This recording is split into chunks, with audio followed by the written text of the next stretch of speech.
Halo Tribuners, Anda sedang menyaksikan live update Top 10 bersama saya, Agung Laksono. Selama beberapa menit ke depan, kami akan menyajikan 10 informasi menarik yang tengah menjadi sorotan. Kita jelang live update Top 10 selengkapnya. Kita awali berita pertama Tribuners, kegiatan syuting sinetron TV swasta nasional disesalkan banyak pihak karena digelar di area pengungsian erupsi Gunung Semeru. Bahkan Bupati Lumajang menegaskan bahwa proses syuting sinetron itu tidak mengantongi izin. Dalam video yang diunggah oleh akun Instagram @humas_lumajang, Thoriqul Haq selaku Bupati Lumajang memberikan keterangannya. Bupati menegaskan bahwa kegiatan syuting itu tidak memiliki izin. Dirinya membenarkan ada proses pengajuan izin dari rumah produksi pembuat sinetron. Namun hal itu masih dikoordinasikan dengan pihak berwenang. Terkait hal ini, Thoriqul mengaku masih belum menentukan tindakan selanjutnya. Hal serupa juga disampaikan dan Satgas Semeru Kolonel Infanteri Irwan Subekti. Ia menegaskan pihaknya tidak pernah mendapatkan informasi terkait rencana syuting. Menurut Irwan, pengambilan gambar untuk tayangan sinetron itu tidak mengantongi izin dari pihak Satgas Semeru.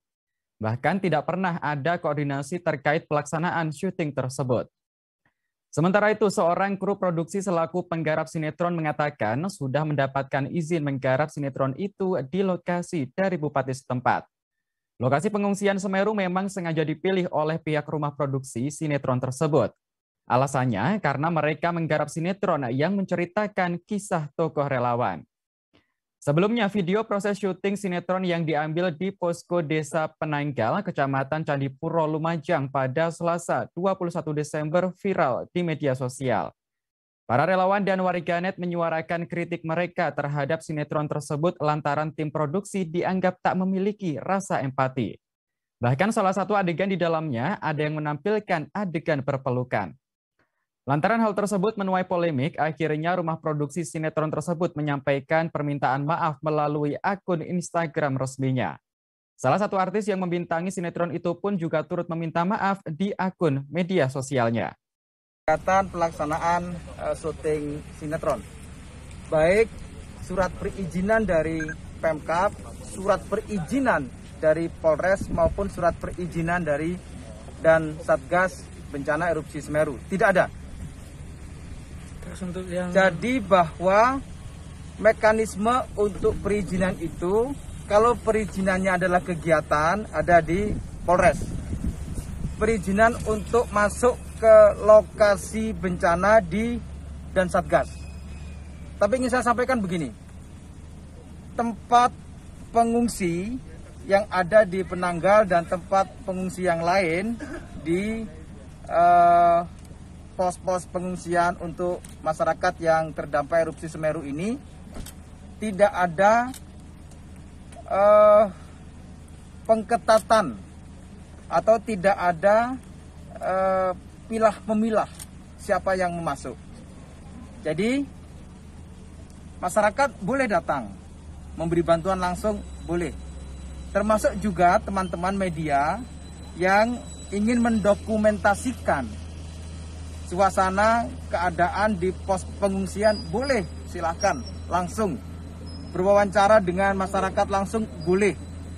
Nah, tetapi kebolehan ini tentu ada batas-batas kewajaran, terutama soal kepentingan untuk membantu atau untuk menyelesaikan penanggulangan bencana erupsi Semeru. Banyak masyarakat yang datang ke tempat-tempat pengungsian. Tetapi kemarin ketika pelaksanaan syuting sinetron itu, sekali lagi saya katakan tidak ada surat izin yang keluar dan tidak ada surat izin yang diterima oleh siapapun, karena memang surat izin itu tidak ada. Jadi kalau menyatakan sudah mendapatkan izin, ya sudah dikonfirmasi apakah ada suratnya atau tidak.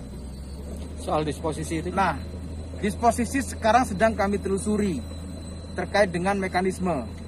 Yang pertama bahwa ada Kasus ruda paksa yang dilakukan Heri Wirawan terhadap belasan santriwatinya menyita perhatian publik termasuk Ibu Negara Iriana Jokowi. Sebagai perempuan, Iriana mengaku sakit hati atas tindakan asusila tersebut. Ia pun meminta pelaku dihukum setimpal sesuai perbuatannya.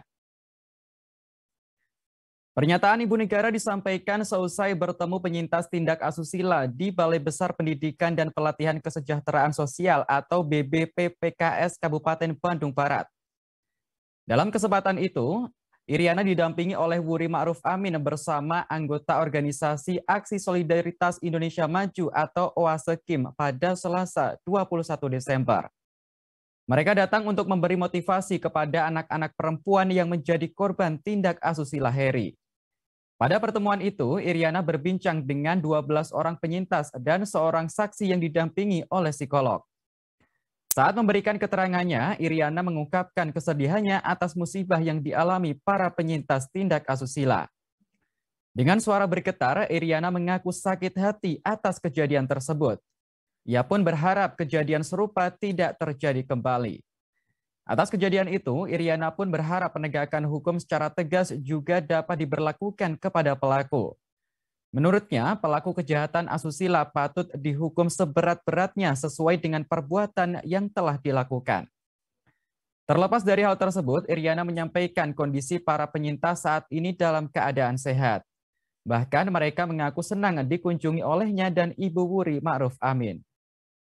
Seperti diketahui, Heri telah berudah paksa 12 santriwatinya di beberapa tempat, yakni di yayasan pesantren, hotel, hingga apartemen.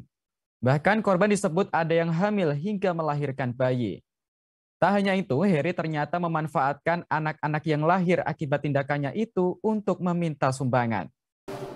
Baik, semuanya ini tadi saya sama Ibu Wapres, Ibu Ketua Umum OASE, juga Ibu Gubernur sudah melihat kondisi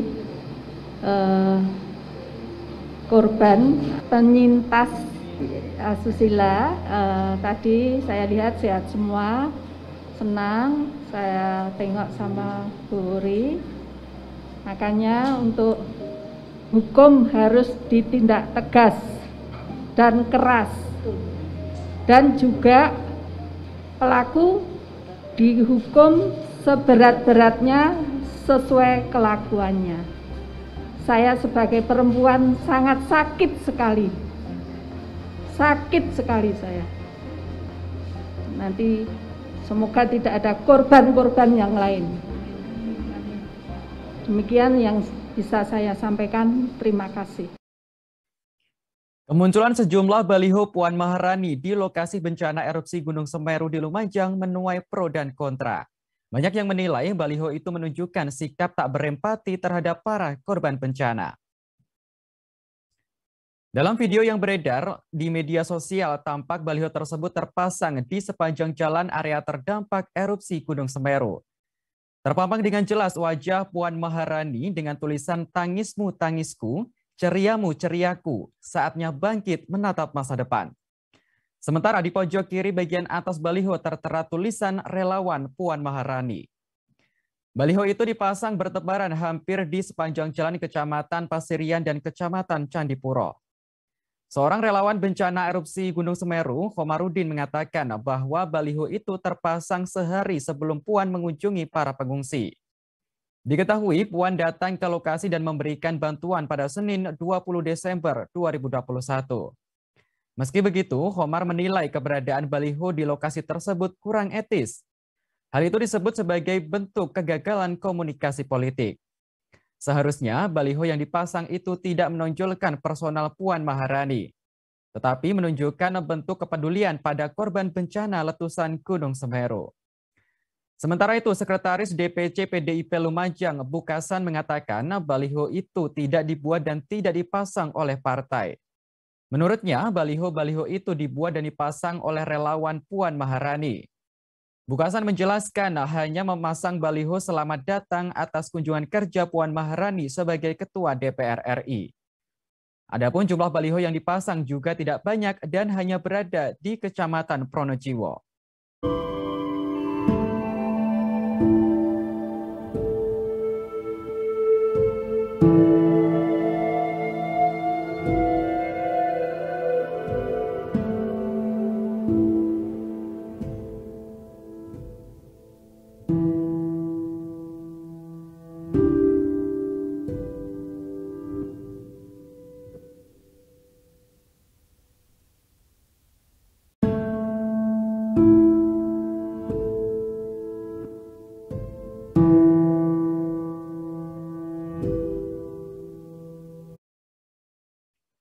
Seorang pria berinisial PS 27 tahun diamankan Polresta Bogor Kota setelah menjadi tersangka begal bagian sensitif wanita.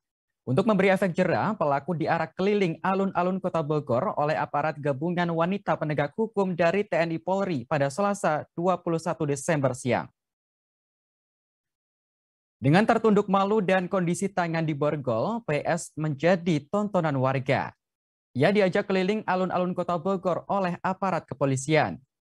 Tak hanya itu, PS juga dikawal oleh Polwan saat berjalan kaki dari Polresta Bogor Kota yang berlokasi di Jalan Kapten Muslihat menuju Stasiun Bogor. Saat diarak, pelaku dikawal oleh sejumlah Polwan dengan berseragam lengkap dan membawa senjata api. Di lehernya tergantung kertas bertuliskan tersangka begal payudara ancaman pidana 9 tahun. Pelaku hanya tertunduk malu saat berjalan kaki dengan pengawalan ketat petugas hingga menjadi tontonan warga. Sebelumnya PS diamankan Satreskrim Polresta Bogor Kota setelah tertangkap warga meremas bagian sensitif seorang karyawati berinisial ATM. Peristiwa terjadi ketika korban berjalan kaki melewati Gang Lodaya, Kecamatan Bogor Utara pada Senin 20 Desember malam.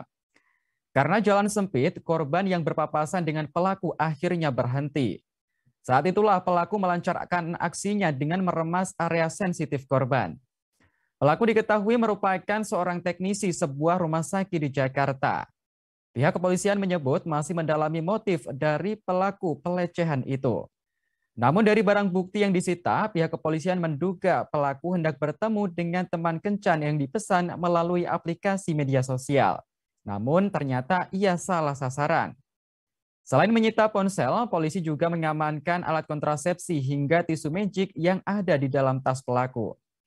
Atas perbuatannya, pelaku dijerat pasal 289 KUHP jangto pasal 281 ayat 1 KUHP dengan ancaman hukuman maksimal 9 tahun penjara.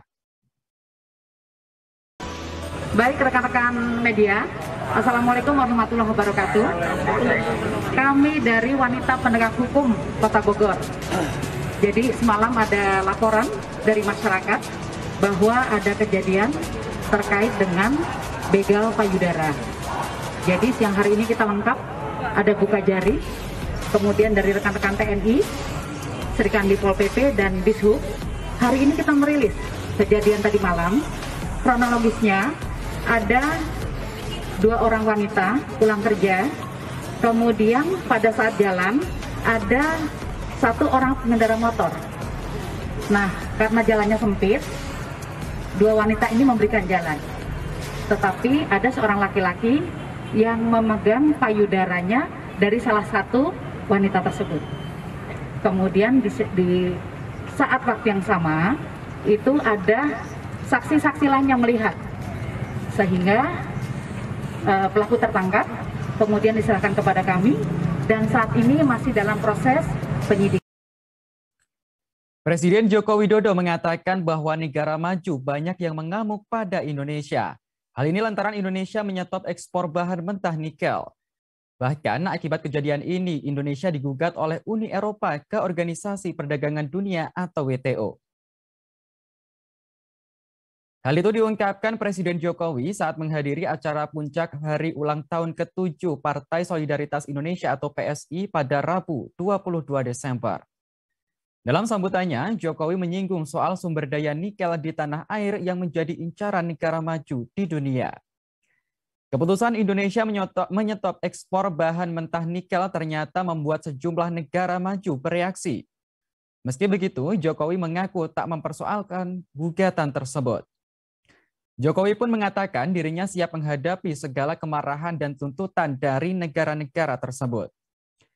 Diakui orang nomor 1 di Indonesia ini, penyetopan ekspor bahan mentah nikel adalah bagian dari upaya pemerintah dalam industrialisasi dan hilirisasi sumber daya alam tanah air. Presiden ingin Indonesia menghentikan ekspor bahan mentah yang sebelumnya sudah berlangsung selama puluhan tahun.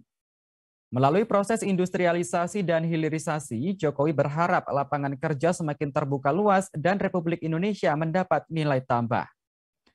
Dalam sambutannya, Jokowi juga bercerita bahwa ia sempat mengikuti pertemuan G20 di Roma akhir Oktober lalu. Di sana ia berbincang dengan 15 pemimpin negara lain yang hendak berkomitmen menandatangani tentang global supply chain. Komitmen tersebut terkait ekspor bahan mentah. Presiden pun akhirnya memutuskan tidak menandatangani komitmen tersebut. Tak disangka, langkah Jokowi juga diikuti para pemimpin dunia lainnya. Jokowi mengaku enggan menandatangani komitmen tersebut lantaran tahu bahwa sebenarnya hanya Indonesia yang menjadi incaran ekspor bahan mentah tersebut. Di akhir sambutannya, Jokowi menuturkan butuh keberanian untuk mengambil berbagai terobosan. Ia mengaku tak khawatir jika langkah yang ia ambil menyebabkan Indonesia diblok oleh negara-negara lain. Defisit dengan Tiongkok, saya yakin karena nikel dalam 3 tahun ini ekspor kita melompat kurang lebih hampir 280 triliun, melompatnya 280 triliun.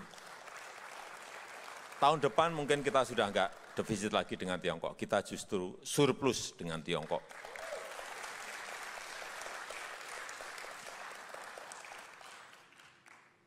Itu hanya nikel. Nah, kalau nanti kita stop bauksit, kita stop tembaga, kita stop timah, kita stop emas, semuanya stop. Kita enggak ada lagi yang namanya ekspor raw material. Tinggal dikalikan saja berapa. Saya meyakini kalau ini kita lakukan sampai 2023, 2024 stop, gross domestic product kita, GDP kita di tahun 2030 sudah naik 3 kali lipat.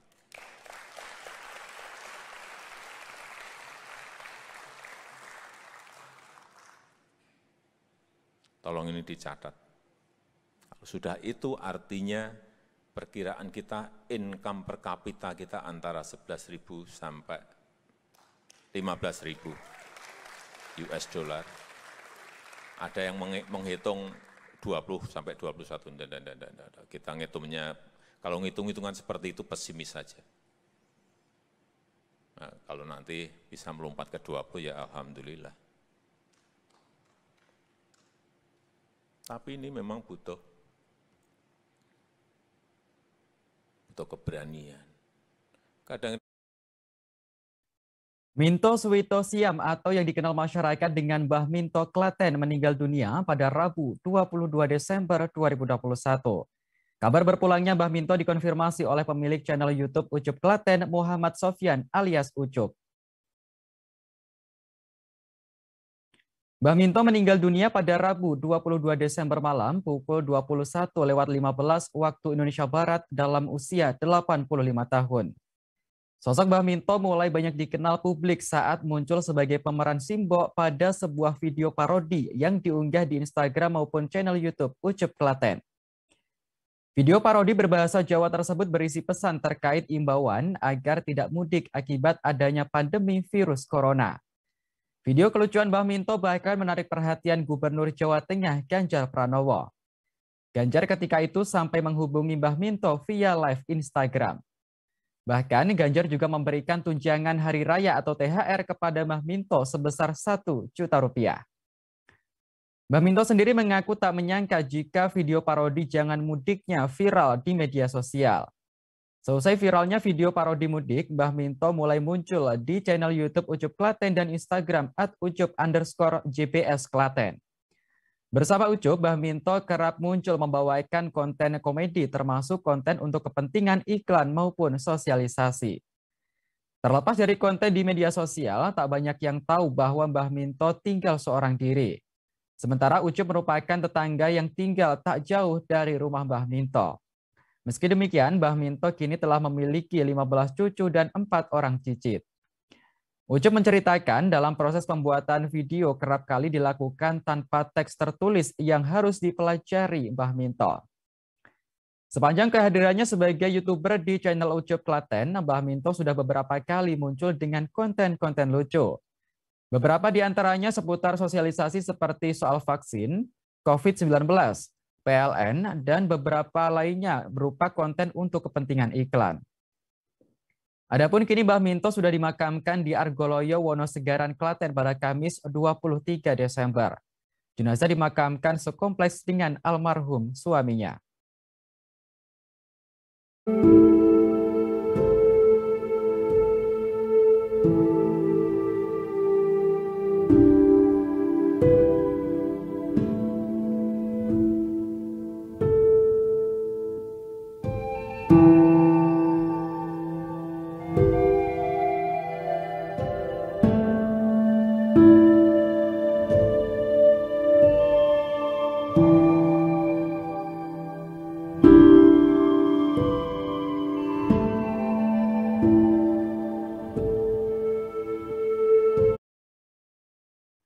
Seorang remaja berusia 15 tahun ditangkap polisi seusai mencabuli 9 bocah di Cengkareng, Jakarta Barat. 2 dari 9 korbannya adalah perempuan, sementara lainnya adalah laki-laki. Pelaku yang berinisial A itu telah melancarkan aksi bejatnya sejak 2019 hingga September 2021. Kabid Humas Polda Metro Jaya Kombes Pol Endra Zulpan menjelaskan antara pelaku dan para korban saling mengenal. Bahkan beberapa di antara 9 korban masih ada hubungan keluarga atau masih kerabat. Zulpan menyebut jika pelecehan yang dialami korban bervariasi. Ada yang sudah berkali-kali dan ada yang baru 1 hingga 2 kali. Polsek Cengkareng yang mendapat laporan dari orang tua salah seorang korban langsung menangkap pelaku saat sedang berada di rumahnya di kawasan Cengkareng. Modus yang digunakan hanya memanfaatkan pertemanan pelaku dengan para korbannya. Sebab korban yang dicabuli ini sempat diajak bermain di empang di kawasan Cengkareng dan disitulah terjadi pencabulan. Jika korban menolak, pelaku akan mengeluarkan ancaman kepada para korban seperti memukul dan lainnya. Adapun saat ini para korban sudah dibawa ke Rumah Sakit Polri Kramat Jati, Jakarta Timur untuk dilakukan pemeriksaan atau visum. Kemudian pelaku masih dilakukan pemeriksaan secara intensif guna mengetahui apa motifnya. Atas tindakan pelaku akan disangkakan pasal tentang pelecehan seksual dengan ancaman penjara 15 tahun. Nah, kemudian tersangka inisialnya ini A, ini umurnya 15 tahun. Dan yang bersangkutan ini masih bersekolah. Ya. Kemudian kaitan antara tersangka dengan para pelaku, ini bisa saya gambarkan kepada rekan-rekan bahwa ya, antara tersangka dengan para pelaku ini saling mengenal. Bahkan memiliki hubungan kekerabatan ataupun kekeluargaan. Adapun awal mula terbongkarnya kasus ini yaitu adanya laporan daripada salah satu korban, yaitu atas nama orang tua daripada MUA yang merupakan korban daripada pelaku A, ini melaporkan atau menceritakan kejadian yang menimpa dirinya, yaitu telah dilakukan hal-hal yang bersifat pelecehan seksual. Kemudian dari cerita ini orang tua kemudian bercerita lagi kepada teman-teman anaknya, ternyata mengalami perlakuan yang sama, sehingga didapatlah ya dari pengembangan dan juga penelusuran terhadap korban-korban lain ini berjumlah 9 orang. Nah kemudian tentunya dengan dasar ini ya orang tua korban melaporkan kepada Polsek Metro Cengkareng. Kemudian Polsek Metro Cengkareng dengan cepat merespon dan juga melakukan upaya penegakan hukum tentunya, walaupun melibatkan pelakunya juga merupakan anak di bawah umur ya 15 tahun, ini sudah kita amankan. Kemudian langkah-langkah berikutnya dari pihak kepolisian baik Polsek maupun Polres Metro Jakarta Barat, tentunya kita sudah berkoordinasi dengan TP2A, kemudian juga Komisi Perlindungan Anak, sudah hadir beliau-beliau di sini.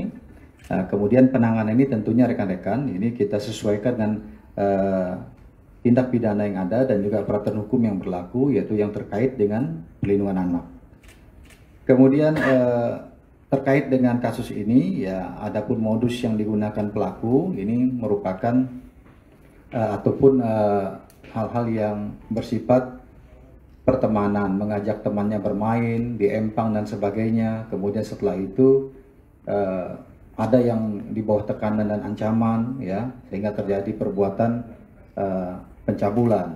Kemudian ada juga ya yang dibawa ataupun diajak bermain dengan imbalan ataupun janji-janji, ya. Kemudian apabila tidak menuruti mendapat ancaman, ya.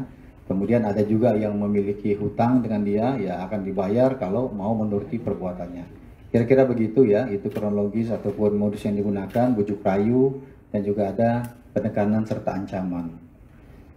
Kemudian tindak lanjut yang sudah kita lakukan. Polisi melakukan penggerebekan kampung narkoba yang berada di Tanjung Priok, Jakarta Utara pada Rabu 22 Desember 2021. Sebanyak 700 personel dikerahkan dalam penggerebekan tersebut. Hal ini dilakukan untuk mengantisipasi perlawanan dari warga. Inilah detik-detik penggerebekan kampung narkoba yang dilakukan oleh ratusan personel gabungan. Ratusan personel tergabung dari Polda Metro Jaya, Polres Metro Jakarta Utara, Brimob, Satpol PP, TNI, dan juga dinas terkait. Kabid Humas Polda Metro Jaya, Kombes Pol Endra Zulpan mengatakan ratusan personel yang dikerahkan bertujuan untuk mengantisipasi perlawanan dari warga. Pasalnya selama ini para pengedar narkoba di Kampung Bahari kerap kali menyerang petugas saat digerebek. Kekuatan personel sebesar ini mesti dilakukan untuk mencegah adanya perlawanan. Hal ini lantaran saat menggerebek lapak-lapak di sepanjang rel, polisi mendapati banyak senjata tajam yang disimpan para pengedar narkoba. Senjata tajam tersebut mulai dari celurit hingga pedang. Bahkan ada yang menyimpan busur dan anak panah di lapak mereka. Senjata tajam hingga busur panah tersebut diduga disiapkan oleh para pengedar narkoba di Kampung Bahari untuk melawan petugas. Namun beruntungnya saat itu Zulpan memastikan tak ada perlawanan dari warga maupun para pengedar narkoba di Kampung Bahari. Adapun dalam penggerebekan ini total ada sebanyak 27 orang yang diamankan. 27 orang tersebut terdiri dari 23 laki-laki dan 4 perempuan. Sedangkan terkait barang bukti narkoba, polisi menyita jenis ganja hingga sabu. Polisi juga menyita alat hisap sabu alias bong yang sebagian diantaranya terbuat dari botol plastik bekas. Bekerja sama dan dibantu tentunya dengan Polres Metro Jakarta Utara.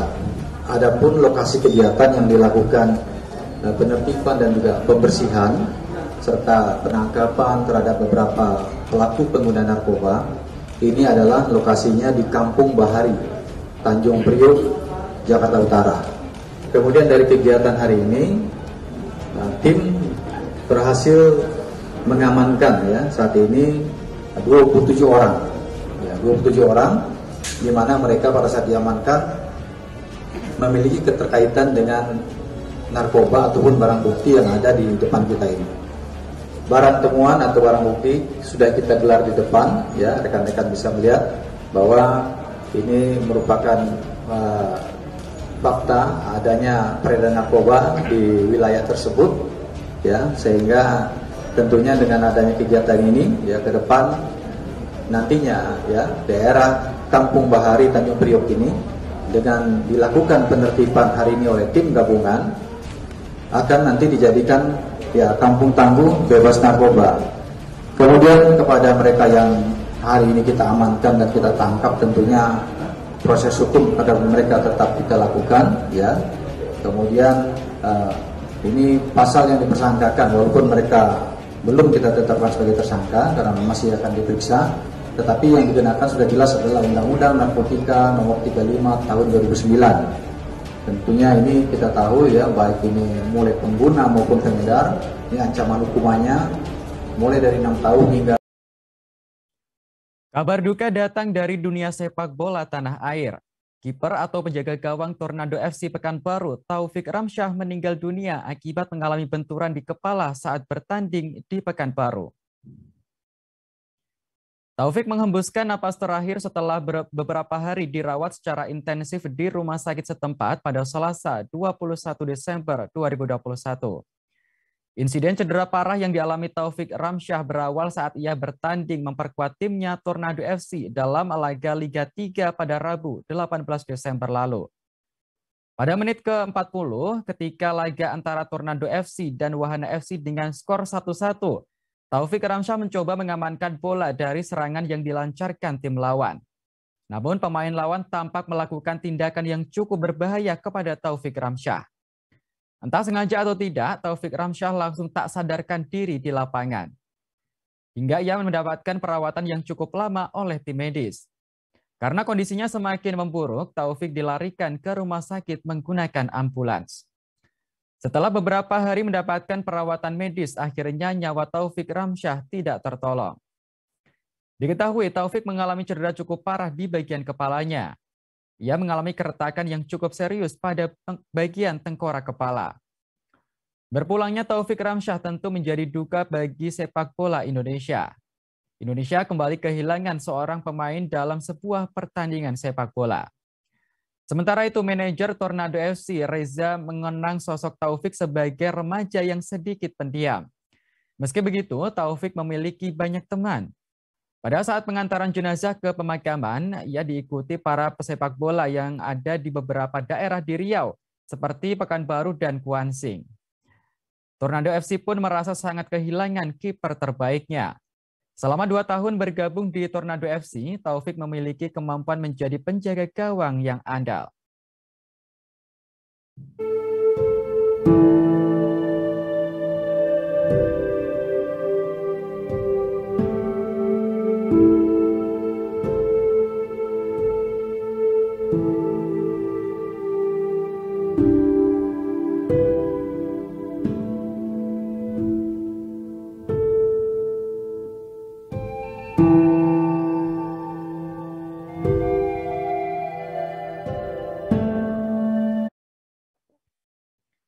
Presiden Joko Widodo mendapat pujian saat menghadiri Muktamar ke-34 Nahdlatul Ulama di Lampung pada Rabu 22 Desember.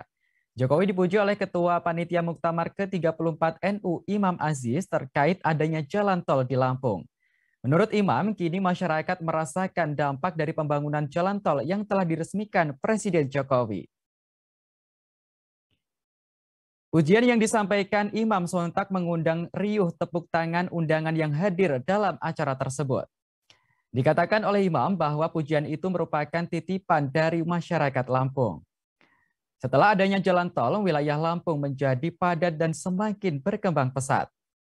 Merespon pujian itu pun Jokowi tampak tersenyum. Meski mengenakan masker, hal itu tak dapat ditutupi dari raut wajahnya yang terlihat senang.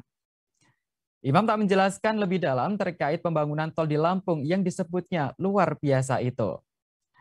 Untuk diketahui, Presiden Jokowi saat itu hadir dalam Muktamar ke-34 NU didampingi sang istri Iriana Jokowi. Turut hadir pula Wakil Presiden RI Ma'ruf Amin beserta istrinya Wuri Ma'ruf Amin. Dalam kesempatan itu, Jokowi secara resmi membuka Muktamar ke-34 yang rencananya akan digelar hingga 23 Desember 2021. Adapun salah satu momentum yang paling disorot adalah pemilihan Ketua Umum PBNU periode 2021 hingga 2026. Sebelumnya terkait jalan tol yang dibahas saat itu, Presiden telah meresmikan jalan tol Kayu Agung Palembang atau dikenal tol Bakauheni Palembang pada Januari 2021.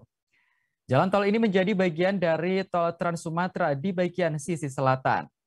Keberadaan tol ini memangkas waktu perjalanan darat dari Bakauheni di Lampung menuju ke Palembang, yang sebelumnya bisa sampai 12 jam menjadi hanya sekitar 3 jam saja. Hal ini jelas memberikan kontribusi pada penurunan biaya logistik. Ada titipan untuk Bapak Presiden dari masyarakat Lampung, ternyata jalan tolnya luar biasa, Pak. Sekarang Lampung padat, sangat luar biasa. Ini titipan dari masyarakat Lampung. Baik Tribuners, informasi tadi sekaligus menutup jumpa kita dalam live update Top 10 kali ini. Jangan lupa untuk terus perbarui informasi Anda di kanal YouTube Tribun News. Saya Agung Laksono pamit undur diri. Terima kasih dan sampai jumpa. Jangan lupa like, subscribe, dan share ya.